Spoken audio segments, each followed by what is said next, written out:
Waalaikumsalam warahmatullahi wabarakatuh. Selamat pagi semuanya. Pagi. Kami dari kelompok 3 atau kelompok surplus akan menjelaskan mengenai konsep penerapan kebijakan fiskal di era pandemi COVID-19. Sebelum kami mulai memaparkan, izinkan kami untuk menyampaikan pidato terlebih dahulu.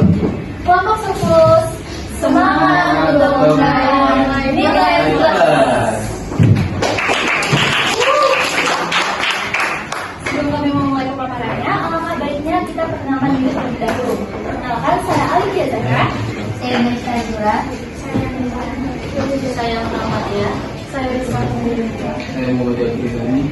Di sini kami akan memaparkan mengenai 4 pertanyaan. Pertama, apa yang kalian ketahui tentang kebijakan fiskal dari artikel tersebut? Sebelumnya, di sini terdapat artikel mengenai kondisi ekonomi pada masa COVID-19. Nah, berdasarkan artikel tersebut, kebijakan fiskal adalah kebijakan yang diambil oleh pemerintah melalui Kementerian Keuangan untuk mengatur pendapatan dan belanja negara dalam rangka mencapai tujuan ekonomi tertentu. Nah, kebijakan fiskal ini menjadikan instrumen penting yang dapat digunakan pemerintah melalui Kemenku tadi untuk mengatasi dampak dari COVID-19.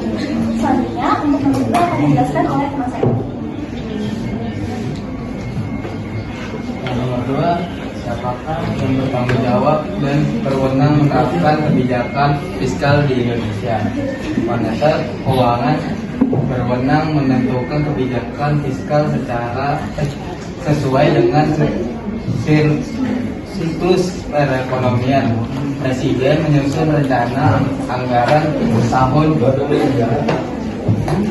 tahunnya. Pemerintah pusat dan Bank Sentral berkoordinasi pihak dalam penetapan dan pelaksanaan kebijakan fiskal. Badan Kebijakan Fiskal atau BKF merupakan unit di bawah Kementerian Keuangan yang bertugas merumuskan kebijakan fiskal.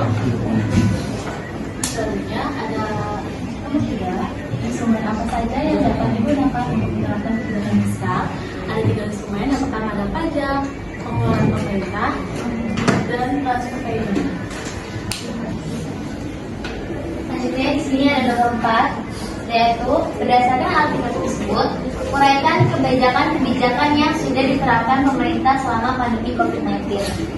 Kebijakan fiskal yang diterapkan pada artikel tersebut yaitu 1. Merealokasikan dana dengan Kementerian Keuangan merealokasikan dana APBN sebesar 63,3 juta. Lalu yang kedua, mendukung penanganan COVID-19 dengan menyediakan fasilitas dan alat-alat kesehatan seperti obat-obatan. Lalu insentif tim medis yang menangani pasien COVID-19.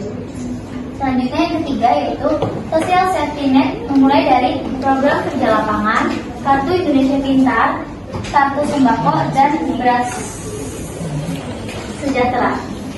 Lalu yang keempat, prioritaskan pembelian produk UMKM. Pemerintahan berikan arahan kepada kementerian atau lembaga agar prioritaskan pembelian produk UMKM. Yang kelima, berikan stimulus pajak untuk karyawan dan dunia usaha, yaitu yang pertama, pajak penghasil karyawan ditanggung pemerintah. Yang kedua, pembebasan pajak penghasil impor. Yang ketiga, penganggaran PPN pasal 26 untuk pemberian insentif pajak pertumbuhan yang terdampak COVID-19.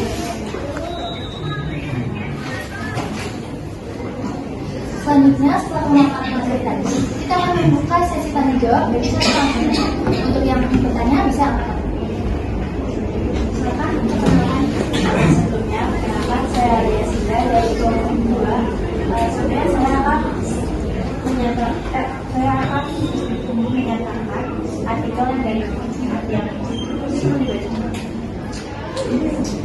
pernyataannya itu Kementerian Keuangan akan merealokasi dana APBN sebesar 62,3 triliun. Dana tersebut diambil dari anggaran jalan dinas, belanja operasional, anggaran untuk penanganan atau pengendalian COVID-19, perlindungan sosial, social safety net, dan insentif dunia usaha.